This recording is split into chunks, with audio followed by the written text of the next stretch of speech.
Rev up your engine.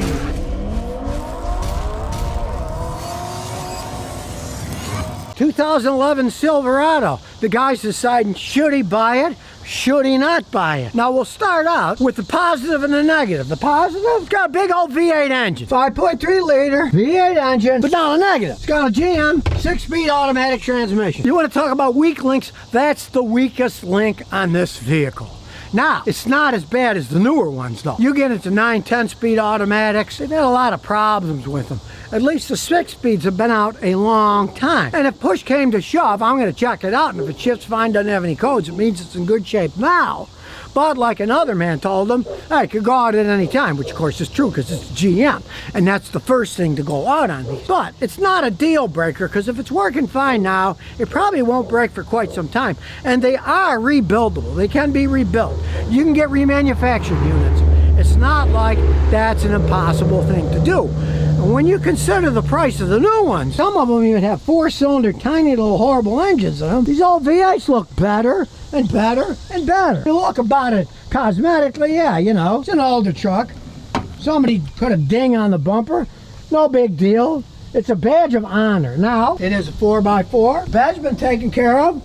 No liner, just some scratches. The guy who's selling it was from Alabama. We'll look for rust, but we probably won't find it. As we look under, there we go. Oh man, check it out. The frame is so clean. It's still got the original label that hasn't come off of it. Now that is a clean frame. This particular vehicle, I would say, if you wanted a lifetime truck and you didn't give a crap about gas mileage, they are all gas hogs. With a frame like that, it looks almost like it did the day it came off the showroom floor. You could fix it forever. Transmission goes out, replace it. The engine's fine now, but if it goes out, it's a V8 engine. You can replace it, right? Everything on this truck is replaceable. Having a frame with a body bolted on makes it stronger. Granted, that's one of the reasons it gets worse gas mileage, because heavy frame weighs a lot. But it also makes it immune to hitting bumps, bending stuff. It's strong. If you ever did in any kind of a wreck, the frames can always be straightened, done over. You wreck a unibody vehicle and the frame goes, you just say goodbye to the vehicle and buy yourself another one. We hook up the computer, let's just listen to it. Well, what do you hear? You hear a V8 engine humming along. You can use a lot of gas, but they're good engines. We'll see how the transmission goes when we road test it, but I'm gonna hook up the big scan and see if there's any computer codes, see what the data looks like. And then we'll go from there. The guy was thinking about buying says, when you look inside, the interior looks kind of cheap, and it is, because it's a GM product. But he put these seat covers, they're nice seat covers because the seat's ripped. But you know, they don't look bad. But yeah, I agree, it's all plastic, cheap crap. But on the other hand, if you watch my video on the electric BMW, the i3, the interior was even cheaper. It would look like it was made out of cardboard inside. It was really bad. That's just, you know, how Americans make cars. It's cheesy looking. And this baby doesn't even have cruise control. So we're talking about lower ends there. It have traction control. You can turn it off if you want. There we go. You can see that's turned off. Now the check engine light's on, so here we go with a scanner. All right, here we go. Read the VIN number already. Picking it all up. Chevy truck, 5.3 V8. It knows it's 4x4. Does it have a manual transfer case? Yes, it does. There it is.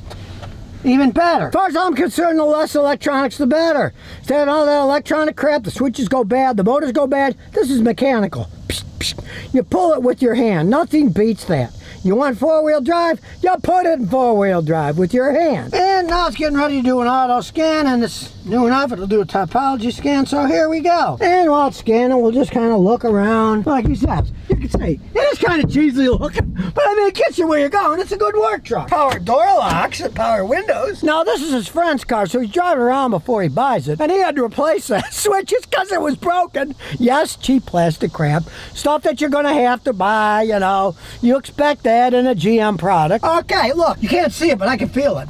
It's all dissolving on the horn. It's sticky on my finger. All right, it's 13 years old. It's got 5 trouble codes. So we'll start out with the main one, ECM. See what that is. Just put it in the back of your mind. He doesn't have to get this thing emission tested.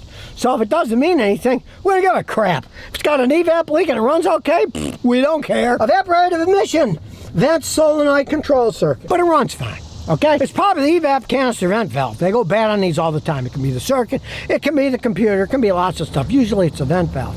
But he's not gonna care.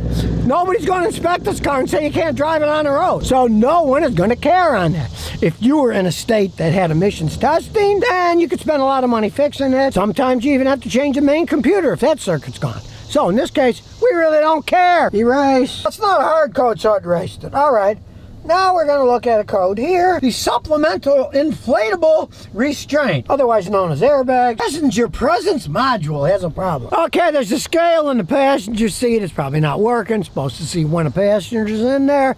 Like if you put a deck of cards, nothing happens. But if you sit there, it knows to arm the airbag. And hey, seatbelt works fine. Who cares? He's probably the only guy riding around in it anyways. It's the passenger. It's not the driver's airbag. The cards down here are the theft deterrent module. Security system controller in learn mode.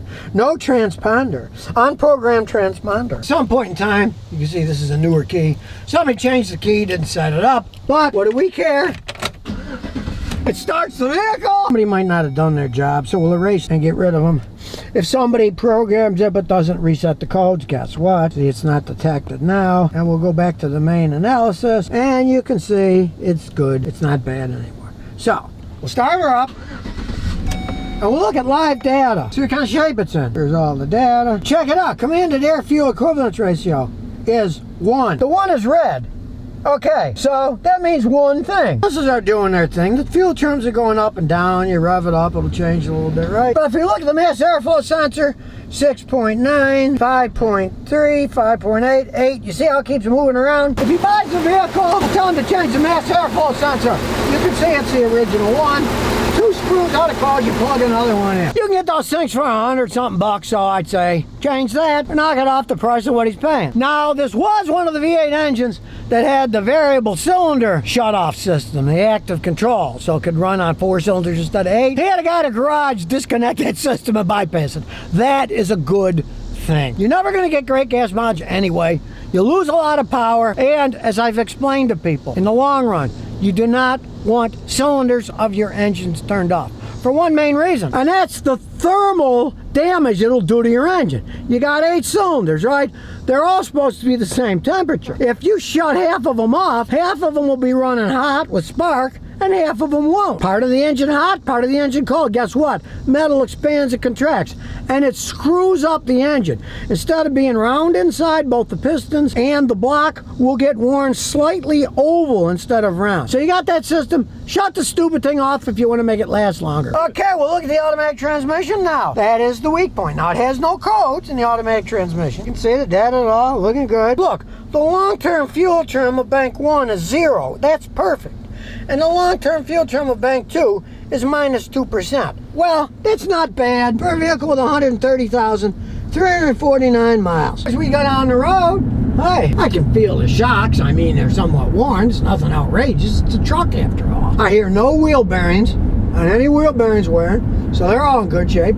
I don't hear the transfer case or the rear end making noise, and that's good. Okay, now we're out on the road where the truck belongs, out in the country, in the soybean and cornfields, and looking in the mirror, there's nobody behind us. So we'll see what's left of this engine and transmission here. We'll come to a stop, and here we go. Sounds good. Smooth shift. Hey, still runs pretty much the way it did off the factory showroom floor, really. I don't care what people say. They're making these Silverados now with 4-cylinder turbos. They're piles of crap. This V8 is what it's made for. You got torque, you got power, and yeah, they're gas hogs. But let me tell you something. Buy yourself a Turbo 4 and pull some weight or tow something. You'll get worse gas mileage than this, because the 4-cylinder engine is overtaxed when this one is not. Step on the gas. See how the speedometer starts moving? Well, that's what you want. He's probably going to get it for about $5,000. You can find something like this with no rust, just buy it. Because if you decide you don't like it, there's a bunch of good old boys that are looking for a solid frame Chevy Silverado 4-wheel drive that runs as good as this thing is running, and you'll have no problems passing it on. Now, you know, a little bit more. I am not a GM fan, right? But the older ones, built a lot better than the newer ones. Not all this fancy 9, 10-speed automatics, a 6-speed automatic, still works perfectly fine, and they're totally replaceable when they do wear out. Normally 150 to 200 they'll wear out. Put another one in, you get another 150, 200 out of it. Hey, price a new one and you'll be screaming for one of these. So if you never want to miss another one of my new car repair videos, remember to ring that bell.